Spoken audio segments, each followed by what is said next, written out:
तो अब हम लोग देखेंगे क्लास 10 के सिविक्स का चैप्टर 3 डेमोक्रेसी एंड डाइवर्सिटी, लोकतंत्र और विविधताएं। तरह तरह के लोग, तरह तरह की बोलियां, तरह तरह की भाषाएं, तरह तरह की मान्यताएं, उनका किस प्रकार से डेमोक्रेसी में समावेश होने की संभावना सबसे अधिक है, उसके बारे में हम लोग अध्ययन करेंगे।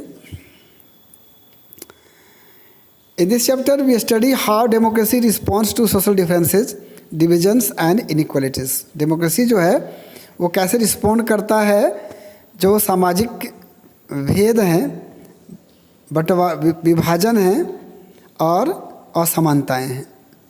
और एक बड़ी रोचक ज़बरदस्त कहानी है मैक्सिको ओलंपिक की 1968, जहाँ पर आप देख रहे हैं प्राइज डिस्ट्रीब्यूशन सेरेमनी चल रहा है 1968 में मैक्सिको ओलंपिक्स में। और यहाँ पर 200 मीटर रेस का इवेंट हुआ था, जिसमें American athlete Tommy Smith had on gold medal while John Carlos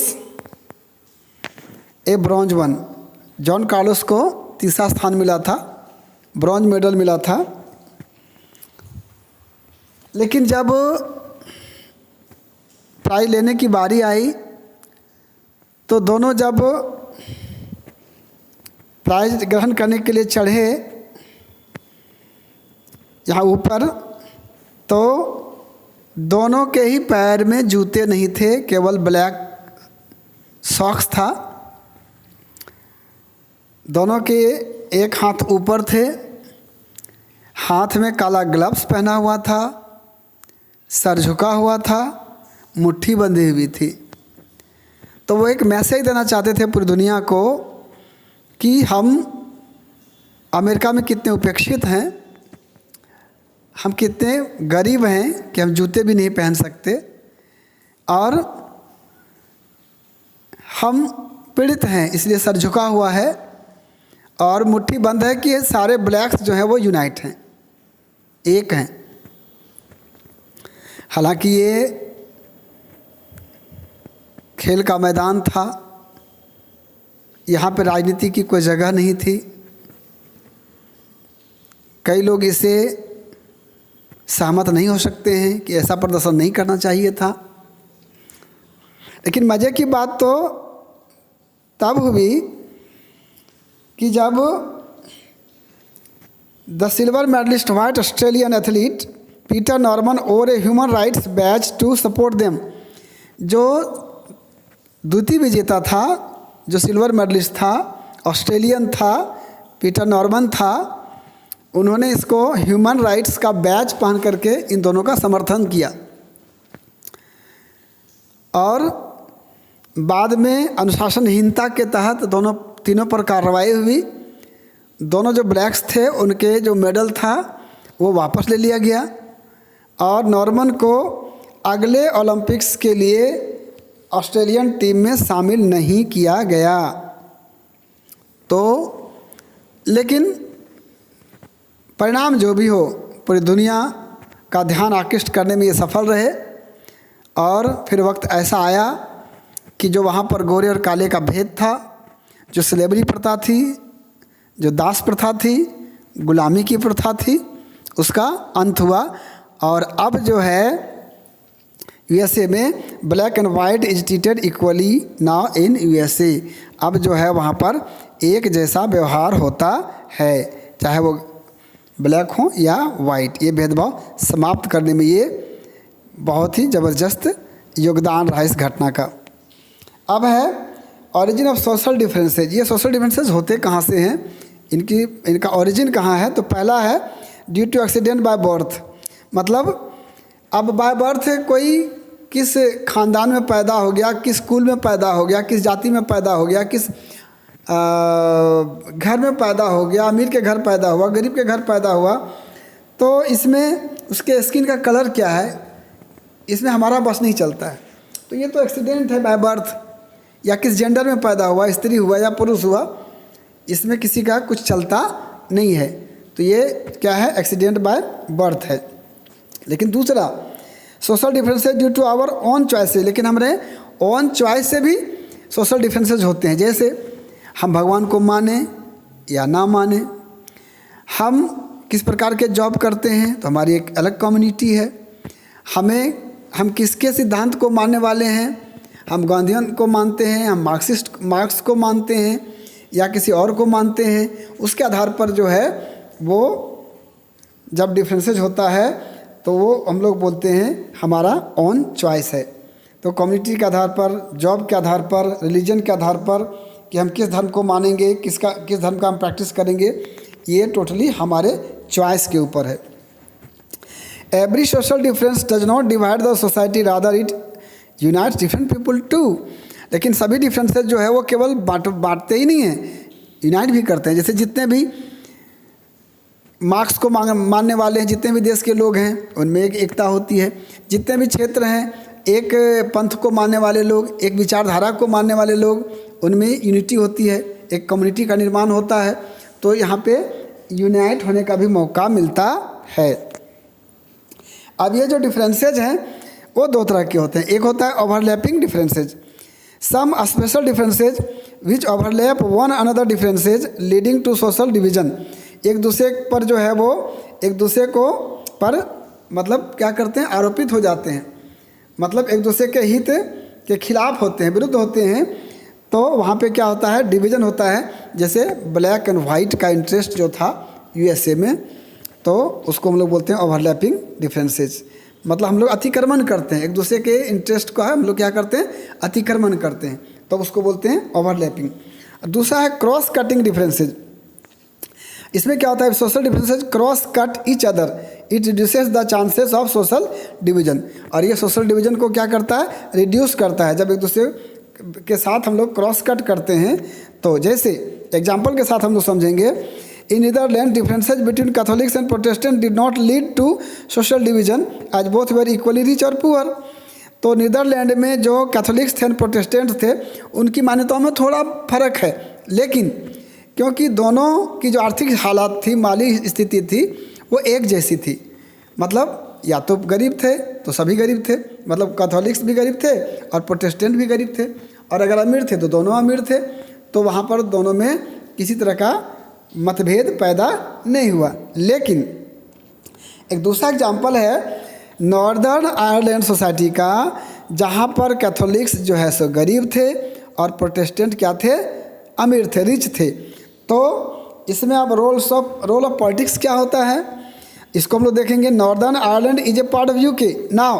अभी जो है नॉर्दर्न आयरलैंड जो है वो यूके का एक पार्ट है, लेकिन एक समय था कि Catholics were poor and Protestants were rich. Catholics क्या थे, वहाँ के नॉर्दर्न आयरलैंड के, वो गरीब थे और प्रोटेस्टेंट क्या थे, अमीर थे। अब कैथोलिक्स थे 44% और प्रोटेस्टेंट थे 53%। और कैथोलिक्स को रिप्रेजेंट करते थे नेशनलिस्ट पार्टीज और प्रोटेस्टेंट्स को रिप्रेजेंट करते थे unionist parties of northern Ireland. अब जो नेशनलिस्ट पार्टीज के लोग थे वो चाहते थे नॉर्दर्न आयरलैंड जो है वो रिपब्लिक ऑफ आयरलैंड के साथ रहे, और यूनियनिस्ट चाहते थे कि वो यूके के साथ रहें, क्योंकि वहाँ पे प्रोटेस्टेंट्स की मेजॉरिटी थी। तो हुआ क्या कि दोनों में संघर्ष होना शुरू हो गया, एक इधर खींचता था, एक उधर खींचता था, दोनों में मतभेद था, एक अमीर था, एक गरीब था। तो काफ़ी जो है वो मारकाट हुआ, और फिर जो यूके की जो अपनी सिक्योरिटी गार्ड थे और फिर कैथोलिक्स वाले थे, प्रोटेस्टेंट्स वाले थे, इनमें खूब ज़बरदस्त संघर्ष चला, बहुत हानि हुई जान माल की। लेकिन इन 1998 nationalist parties and UK government signed a peace treaty, और यूके गवर्नमेंट और नेशनलिस्ट पार्टी के बीच में एक पीस ट्रीटी, पीस संधि, शांति संधि पर साइन किया गया, और अब जो है सो यूके का एक ये अंग बन चुका है। Now it is a part of UK with peace, शांति के साथ यूके के साथ रह रहा है।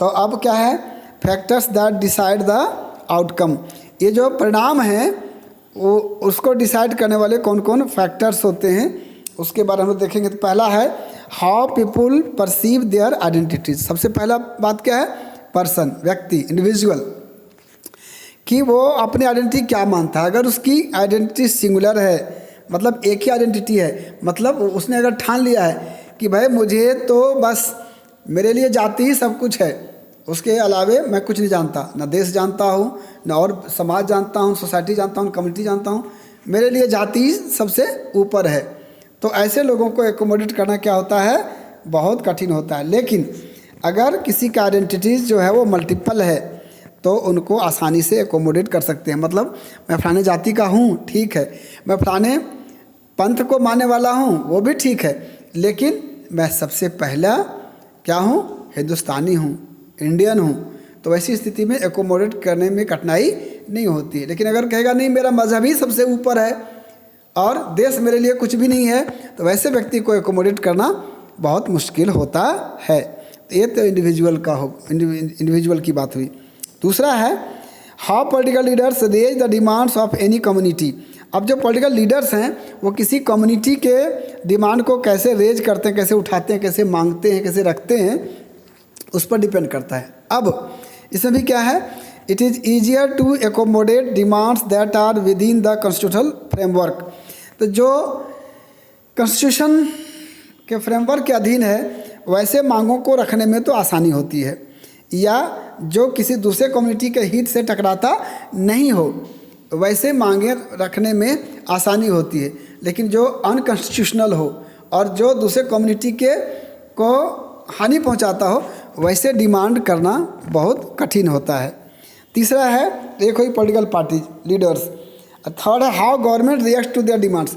अब सरकार की बारी आती है। As we saw the examples of, जो कि हम लोग देखा है बेल्जियम और श्रीलंका का केस। बेल्जियम ऐसा देश है जहाँ पर सबके हित की रक्षा की गई, और श्रीलंका ऐसा है जहाँ पर एक वर्ग विशेष के हित की रक्षा की गई। फिर दोनों में क्या हुआ उसको डिटेल हम पढ़ चुके हैं पावर शेयरिंग के केस में। तो रिजल्ट क्या आया, तो यहाँ पे तीन है, एक इंडिविजुअल लेवल है, दूसरा पॉलिटिकल लीडर्स हैं, थर्ड गवर्नमेंट है। उस पर हमारा परिणाम डिपेंड करता है कि परिणाम सही दिशा में होगा या गलत दिशा में होगा। लेकिन इतनी बात तो तय है, ये तो इतिहास साक्षी है, इतिहास गवाह है कि जितने भी डाइवर्सिटीज़ हैं उसका समावेश अगर कोई तंत्र कर सकता है तो वह डेमोक्रेसी ही है, वह लोकतंत्र ही है, वह जनतंत्र ही है। History shows that democracy is the best way to fight for recognition and also to accommodate diversity। ये इतिहास गवाह है कि डेमोक्रेसी सबसे अच्छा रास्ता है, सबसे अच्छा तंत्र है अपनी पहचान बनाने के लिए और डाइवर्सिटी को का समावेश करने के लिए। तो बात फिर मूल में वही है, पावर शेयरिंग।